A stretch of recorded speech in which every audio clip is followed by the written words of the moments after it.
Hello traders, welcome back to Ford Revolution and Forex Institute. This is Kosnatsi, the founder and a trader of Ford Revolution and Forex Institute.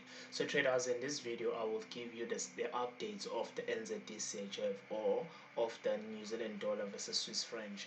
So traders, before we move any further, it's very important to read the risk disclaimer for trading. Trading foreign exchange and stock markets on margin carries a high level of risk and may not be suitable for all investors. Past performance is not indicative of future results.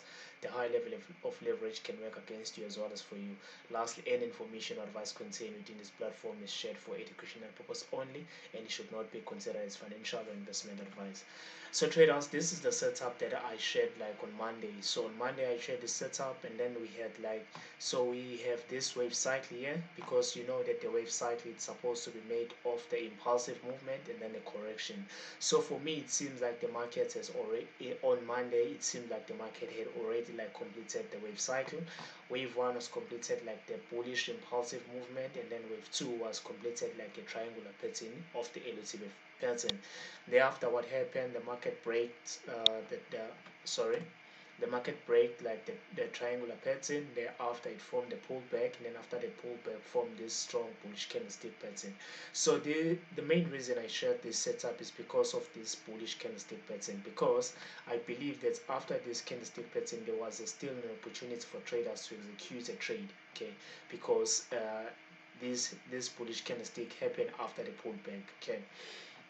So moving to what happened during the week. So during the week, what happened? The markets did like move higher a little bit, and thereafter it started to move in a bearish direction. So what happened when it started to move in a bearish direction? I didn't like exited the trade or close the position immediately, because here traders, I'm looking for a long-term setup. So I'm looking for a long-term movement, because I believe that this wave one, so after the market completed this wave two, I believe that the market will give like a long-term movement. So what happened? The market breaks, like, okay, after the market started to move in a bearish direction. I just thought that, okay, the market is moving in a bearish direction, but I just believe that it was forming maybe a short-term correction. Thereafter it continued to go up.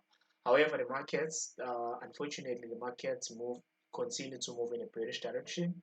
So fortunately, because I've already like started to move my trade stop loss, so I move my stop loss around this area. Then the markets just hit my trade stop loss. So fortunately, I was able like to close 20 pips around this trade. So I only managed to close 20 pips on this trade. So traders, what I'm looking for in this setup for now, so I believe that the market will form at least any at least at least two chart patterns. So firstly, I'm looking for a market. I'm mostly looking for the market to form like the expanding flat pattern. Okay. The main reason I'm looking for the market to form the expanding flat pattern is because, sorry, it's because we have like wave A completed in three waves, because you remember that the flat pattern is supposed to be completed like in 3-3-5 structure. So we have like wave A completed in three waves. We have A, B, C, which is the zigzag pattern, single zigzag pattern. Then when you go to wave B was completed as a double zigzag pattern, because we have wave W, which is the first zigzag. Then we have wave X completed as a triangular pattern, and then we have wave Y completed as a single zigzag again. So for me, wave A was completed as a single zigzag, and then wave B was completed as a double zigzag. And then the main reason that I'm looking for the expanding flat pattern and then the running flat pattern is because wave B of this of within the formation of this wave two, wave B violated the start level of wave of wave A. So you remember that the the the market only breaks the start level of wave A if it will form only two correction pattern, only if it will form like the running flat pattern or the expanding flat pattern. So for me now, as I've said, that I'm mostly looking for the market to complete like the expanding flat pattern, because I'm looking for the market to complete the wave C under wave 2 around this area of 0.5319. Sorry, of 0.53169. So around this area, it's also the 61.8% of the of the movement of wave 1. Okay, so you remember that 61.8% is actually the golden ratio of wave 2. And then the main reason and the other reason I'm looking for this area is because there is this price action movement around this area, or some people will call, yeah, so there is like the price action movement around this area. So this is the main reason I'm looking for the expanding flat pattern. Then for the running flat pattern, it's also possible for the market to complete like the running flat pattern, because if the markets complete the running flat pattern, I'm expecting the market to complete like wave C around this area of 50%. So there is, and as you can see that there is also this support level around this area. So I believe if the markets will form a running flat pattern, will complete wave C around this support level, because there is a support level around this area. So moving forward, traders, the main reason I'm still looking for a bullish setup here. So here, traders, I'm not going to execute a sell position. I'm just going to wait for the market to complete wave 2, and thereafter I will execute a bullish position. I'm still looking for a bullish position for now. But for now, I just decided, no, I just close my trade for now, and then just wait for the market to do what it has to do. So I'm just waiting for the market to complete wave 2, but I'm looking for a running flat pattern or for the expanding flat pattern. But I'm highly looking for the expanding flat pattern around this area of 61.8% of the level of wave 1. So the main reason I'm still looking for a bullish setup here. Let's go to the weekly time frame. So you can see here that on the weekly time frame, we still have this downward trend line, and then we still have this breakout. I discussed this breakout on Monday. So for now, this breakout is still valid, and then this pullback is still valid.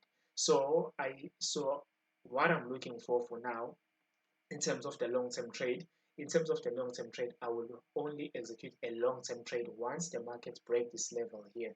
You can see that we have this support which tends to be a resistance level. So for now, I'm looking for the market to break this resistance level and then make it a support. Thereafter, I can execute a trade. So, and then my take profits, it's around this area, and then this area, it's the upper band of this leading diagonal impulsive wave pattern, which we also discussed on Monday. Okay, so traders, moving to the risk management. So you remember that I executed this trade on as a buy position, and then I executed it on the 2nd of April, and then the entry point was around this area of 0.54150. Then the stop loss was around like 0.5730, and then so what happened now in this trade, you can see that I only managed to close only 20 pips out of this trade. Okay, so I was able to close only 20 pips on this trade. So in terms of the final outcome of this trade, it's closed because I've already closed 20 pips. But we need to keep in mind that I'm still looking for a bullish position. Okay, the main reason I'm still looking for the bullish position is because of this price action, which is the breakouts, which is the trend line breakouts here, which happened here. So I'm still looking for a bullish position. Then in terms of the daily time frame, I'm looking for the market to continue to go down and then reach this area. I'm looking for a buy position, so around the set of 0.53169, because I believe that the market might still form like the expanding flat pattern. So I also keep this in mind, that it's also possible for the market to form a running flat pattern around the area of 50%. So traders, that is all I have for the Nzdchf, and then thank you for watching. I will give you some updates next week on this currency pair, and then on Monday I will also share a new setup, because I will always like try to share at least one setup per week. So traders, thank you for watching. I'll see you on Monday.